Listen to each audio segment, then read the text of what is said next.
Ce mot résonne encore dans la grande salle de l'Espace Carpeaux après l'enregistrement du jeu des 1000 € jeudi 5 avril. La célèbre émission radiophonique de France Inter a en effet posé son studio itinérant à Courbevoie le temps d'une soirée.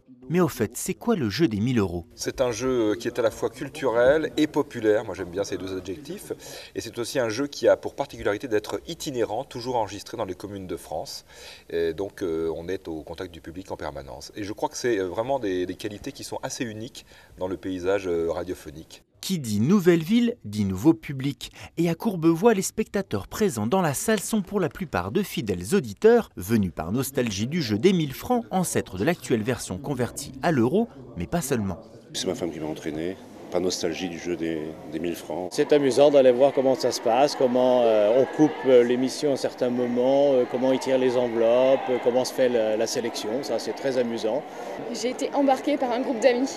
Et l'animateur Nicolas Stoufflet est très sympathique, il est très agréable, c'est très bien. On est avec un public qui aime ce jeu et ça je sens cette passion, cette vraie histoire d'amour entre les auditeurs présents dans les salles et l'émission, parce qu'ils crient banco, ils crient super sans trop se faire prier, donc on sent qu'ils aiment cette émission et qu'elle fait partie de leur histoire. Pour la petite histoire justement, le principe de cette émission lancée en 1958 est toujours le même.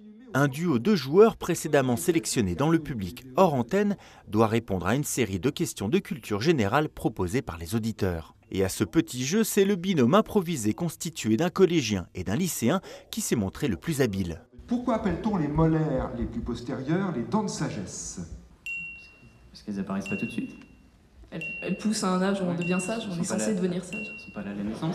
On est censé, oui. Car elles poussent en général entre 16 et 25 ans. J'étais venu en touriste et puis je repars en touriste 500 € en plus, quoi. Fier et puis content d'avoir participé à ce jeu-là, dont j'ai entendu parler, et puis vraiment heureux d'avoir passé une bonne soirée et puis d'avoir appris plein de trucs, quoi.